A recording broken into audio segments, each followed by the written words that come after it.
बाल विद्या मंदिर उच्च माध्यमिक विद्यालय खत्रीपुरा नागौर के ई अधिगम से मैं दुर्गा दास आप सबका हार्दिक अभिनंदन करता हूँ।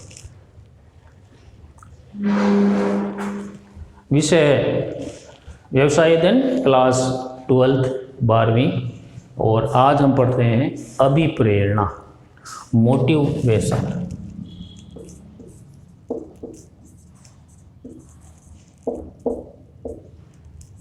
मोटिवेशन अभिप्रेरणा क्या है? कई बार आपने किसी भी बच्चे को ये कहते सुना है कि आज काम करने का मूड नहीं है। कई बार सरकारी कर्मचारी भी ऐसी स्थिति में आ जाते हैं कि भाई आज काम करने का इरादा नहीं है, इच्छा नहीं है, आज काम करने की भावना नहीं है। इसका कारण क्या है? इसका कारण ये है कि उनमें अभिप्रेरणा नहीं है, वो प्रेरित नहीं है कार्य करने के लिए। अब उनसे कार्य किस तरह करवाया जाए, क्या किया जाए कि वो प्रेरित हो जाए? बच्चे को कार्य करने के लिए किस तरह प्रेरित किया जाए कि भाई बच्चा कार्य करने के लिए उत्सुक हो जाए, तैयार हो जाए, तत्पर हो जाए?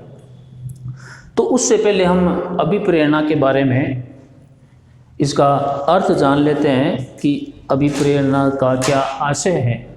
ऐसी इच्छा या जागृत शक्ति। तो सबसे पहले हम पढ़ते हैं अर्थ। ऐसी इच्छा जागृत शक्ति। भाई आज काम करने की इच्छा नहीं है। ऐसी इच्छा जागृत शक्ति या भावना जो किसी व्यक्ति को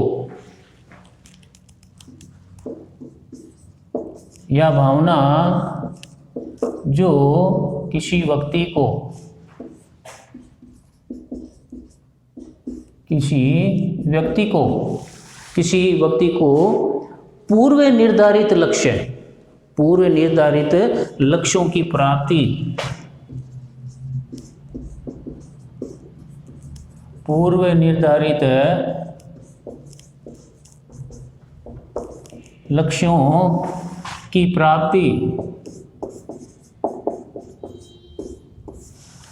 पूर्व निर्धारित लक्ष्य जो पहले से ही उद्देश्य या लक्ष्य तैयार कर लिए जाते हैं, पूर्व निर्धारित लक्ष्यों की प्राप्ति हेतु कार्य करने के लिए उत्प्रेरित करती है।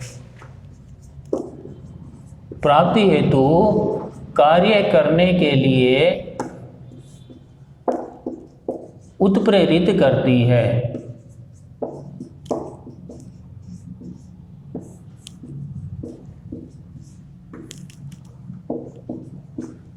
उस व्यक्ति को उत्प्रेरित करती है, वो उत्प्रेरित हो जाता है, कार्य करने के लिए उत्सुक हो जाता है, उसके अंदर उत्सुकता आ जाती है।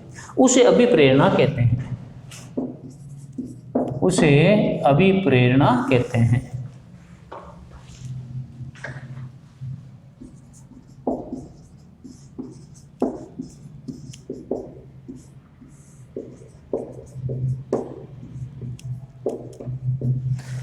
किसी बच्चे को हम कोई भी कार्य देते हैं, क्लास वर्क देते हैं, होमवर्क देते हैं, कुछ बच्चे करके नहीं लाते।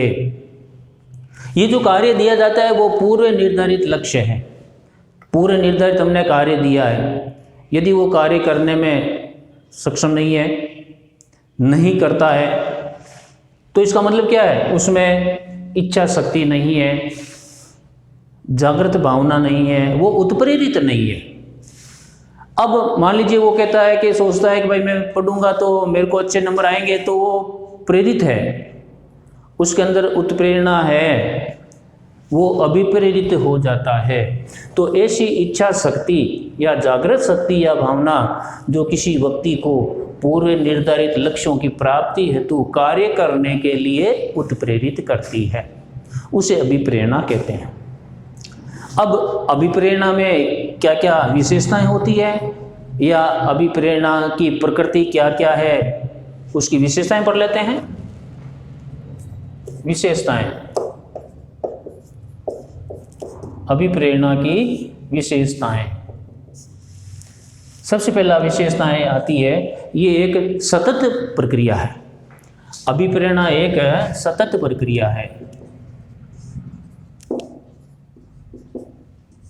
अभिप्रेरणा एक सतत लगातार प्रक्रिया है। सतत प्रक्रिया है।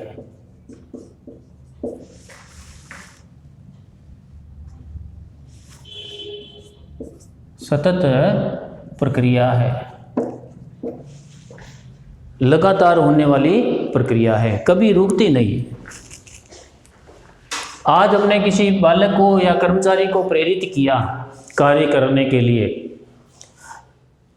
उसके मन के अंदर कल भी ये भावना आ सकती है कि मैं काम नहीं करूं, तो सतत है, हमेशा प्रतिदिन करनी पड़ती है। हो सकता है कि एक बार अभिप्रेरित हो जाने के बाद में 7 दिन तक अभिप्रेरणा का असर रहे, प्रभाव रहे। तो अभिप्रेरणा का प्रभाव कितने दिनों तक रहता है, कितने घंटों तक रहता है। अभिप्रेरणा का प्रभाव पूर्ण हो जाने के बाद वापस हमें अभिप्रेरित करना पड़ता है। तो वापस अभिप्रेरित करना पड़ता है, इसका मतलब ये कि सतत है, लगातार प्रक्रिया है। दूसरी विशेषताएं आती है आंतरिक अनुभूति। आंतरिक अनुभूति,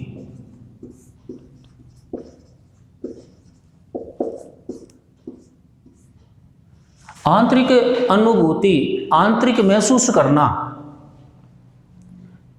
ये एक मनोवैज्ञानिक है, साइकोलॉजी है कि भाई जो व्यक्ति या कर्मचारी या बालक अभिप्रेरित हो गया तो उसके आंतरिक मन स्थिति जो है उसकी बदल जाती है, उसको बड़ी ही अच्छी अनुभूति होती है, वो अच्छा महसूस करता है।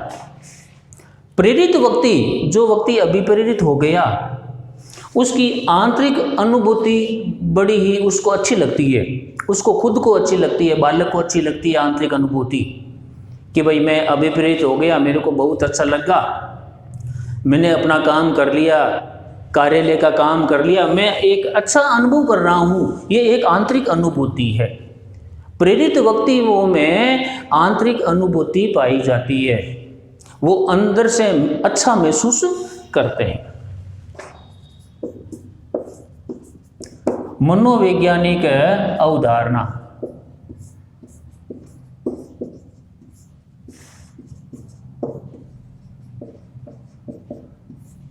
साइकोलॉजी, व्यक्ति की साइकोलॉजी अलग अलग पाई जाती है, अलग अलग तरह के स्वभाव के व्यक्ति होते हैं। अभिप्रेरणा साइकोलॉजी में आता है, मनोवैज्ञानिक में आता है। व्यक्ति दूसरे के मनो स्थिति को पढ़ते हैं। जो अधिकारी होते हैं वो कर्मचारी की मन स्थिति पढ़ते हैं, अध्यापक बालक की मन स्थिति पढ़ते हैं कि इसके मन के अंदर क्या क्या बातें हैं। वही बात ये होती है कि जो प्रबंधक होते हैं वो कर्मचारी की मन स्थिति का अध्ययन करते हैं। इसलिए अभिप्रेरणा को मनोवैज्ञानिक अवधारणा कहा गया है, मनोवैज्ञानिक विचारधारा कहा गया है। अगला बिंदु आता है आवश्यकताओं से प्रत्यक्ष संबंध। आवश्यकताओं से प्रत्यक्ष संबंध,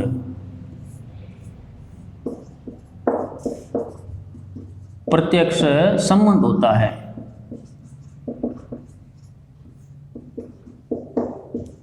अभिप्रेरणा का आवश्यकताओं से प्रत्यक्ष संबंध है, डायरेक्ट कनेक्ट है। बालक की आवश्यकता क्या है? यदि बालक की आवश्यकता नहीं है या कर्मचारी की कोई आवश्यकता नहीं है तो चाहे उसको कितना ही अभिप्रेरित करें वो प्रेरित नहीं होगा। आवश्यकता जिसको नीड कहते हैं, आवश्यकता आविष्कार की जननी है। जिसकी आवश्यकताएं हैं वो प्रेरित होते हैं, जिसकी आवश्यकताएं नहीं है वो प्रेरित नहीं होते। एक सामान्य आदमी की आवश्यकताएं हैं, रोटी कपड़ा मकान, इसलिए वो प्रेरित होकर ये कार्य करता है। एक भिखारी है, उसकी कुछ भी आवश्यकताएं नहीं है, जैसी स्थिति में वो प्राप्त करता है उसी स्थिति में रहता है, इसलिए उनको चाहे कितने ही अभिप्रेरित करो वो प्रेरित नहीं होगा। आवश्यकताओं और प्रेरणाओं या अभिप्रेरणाओं से गहरा संबंध है, प्रत्यक्ष रूप से ये संबंध होता है। एक कर्मचारी की आवश्यकता है कि मेरे को वेतन है, घर खर्चे के लिए रुपए मिले, ये उसकी आवश्यकता है। यदि उसकी आवश्यकता नहीं है तो वो प्रेरित नहीं होगा। अब दूसरा आता है अभिप्रेरणा केवल मानवीय संसाधनों का होता है।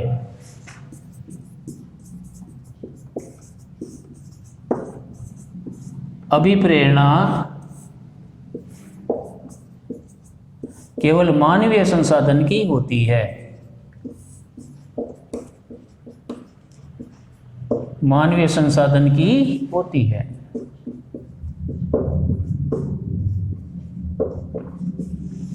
मानवीय संसाधन, बालक भी मानवीय संसाधन है, एक कर्मचारी भी मानवीय संसाधन है। हम केवल सजीव प्राणी को ही प्रेरित कर सकते हैं, निर्जीव वस्तुएं भौतिक वस्तुओं को प्रेरित नहीं कर सकते। तो अभिप्रेरणा केवल मानव के संसाधन की होती है। मानवीय भावनाएं, मानवीय विचारधाराओं की अभिप्रेरित होती है। तो ये एक बड़ा ही महत्वपूर्ण है कि अभिप्रेरणा केवल मानवीय संसाधन की होती है। भौतिक रूप से वस्तुएं हैं, निर्जीव वस्तुएं हैं, वो प्रेरित नहीं होती। मानव जल्दी प्रेरित हो जाता है। कुछ एक ऐसे कर्मचारी है जो देर से प्रेरित होते हैं, लेकिन अंत में उनको प्रेरित होना पड़ता है कि अब तो कोई मतलब साधन नहीं रहा, अब कोई भी बात नहीं रही, अब तो हमें ये कार्य करना ही पड़ेगा, तो वो अंत में प्रेरित हो जाते हैं। तो अगला बिंदु आता है कार्य क्षमता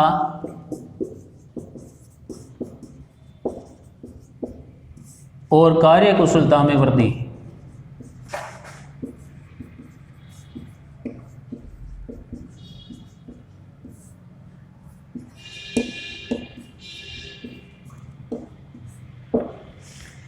कार्य क्षमता और कार्य कुशलता में वृद्धि। प्रेरित व्यक्ति काम करते हैं और उनकी कार्य क्षमता बढ़ती है। जो प्रेरित नहीं है वो बैठे रहते हैं, उनकी कार्य करने की क्षमता नहीं बढ़ती। अभिप्रेरित व्यक्ति ही कुछ सीखता है। जो एक जगह बैठा है वो क्या सीखेगा? जो प्रेरित हो गया, जिसमें अभिप्रेरणा आ गई, प्रेरित व्यक्ति है, वो काम करेगा। काम करेगा तो उसकी कार्य क्षमता बढ़ेगी और उसकी कार्य कुशलता भी बढ़ेगी, कुछ सीखेगा। प्रेरित व्यक्ति ही कुछ सीखता है। एक बड़े ही मनोवैज्ञानिक ने कहा कि जो प्रेरित व्यक्ति है वही सीख पाता है। जिसमें अभिप्रेरणा नहीं, वो व्यक्ति कुछ भी सीख नहीं पाएगा। अगला आता है जटिल प्रक्रिया। जटिल प्रक्रिया। अभिप्रेरणा एक बड़ी ही जटिल प्रक्रिया है। जटिलता किस कारण से है? जटिलता है कर्मचारियों का व्यवहार, कर्मचारियों की मन स्थिति, प्रत्येक कर्मचारी का अलग अलग तरह का व्यवहार, प्रत्येक कर्मचारी की अलग अलग स्थिति। कोई किसी तरह का स्वभाव वाला है, कोई अलग स्वभाव वाला है। बालक भी आपने ध्यान दिया होगा कि बालक भी कई तरह के होते हैं क्लास के अंदर, कक्षाओं में, विद्यालय में। उन सब की अलग अलग मन स्थिति है। कुछ प्रेरित नहीं करें तो भी कार्य कर लेते हैं, कुछ कर्मचारी को प्रेरित नहीं करें वो स्वयं अभिप्रेरित होते हैं। कुछ बालक स्वयं अपने आप काम कर लेते हैं, गृह कार्य अपने आप कर लेते हैं, कुछ को कहना पड़ता है और कुछ करते भी नहीं। तो ये एक जटिल प्रक्रिया है। जटिल इसलिए है क्योंकि अभिप्रेरणा जिस व्यक्तियों पर की जाएगी, जिस बालक पर की जाएगी, उन पर कईयों पर उसका प्रभाव पड़ेगा और कईयों पर प्रभाव नहीं पड़ेगा। अभिप्रेरणा का असर कईयों पर पड़ता है, कईयों पर नहीं पड़ता। इसलिए ये बड़ी ही जटिल है। जिस पर असर नहीं पड़ता है उस पर और कोशिश की जाती है, इसलिए जटिल है, जटिलता है। सकारात्मक और नकारात्मक अभिप्रेरणा, सकारात्मक और नकारात्मक अभिप्रेरणा।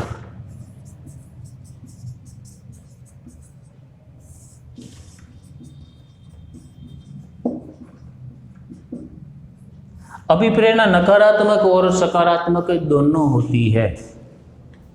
अब नकारात्मक और सकारात्मक बालक में किस तरह होती है, कर्मचारियों में किस तरह होती है।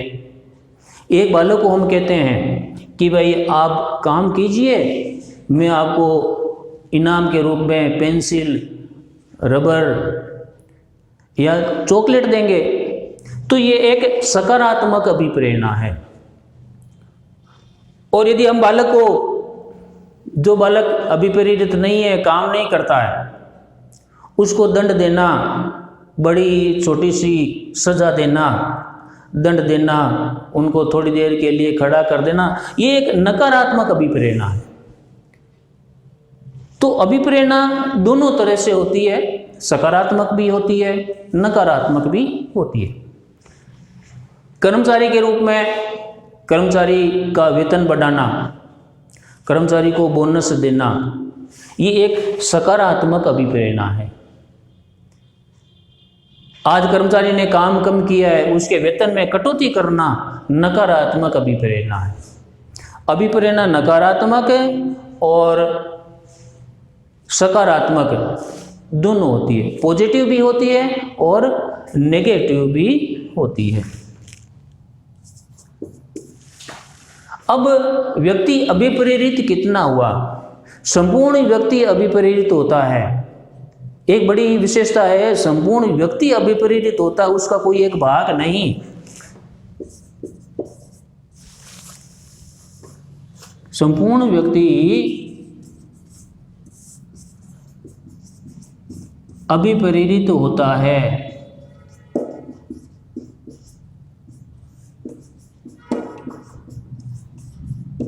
उसका एक भाग नहीं।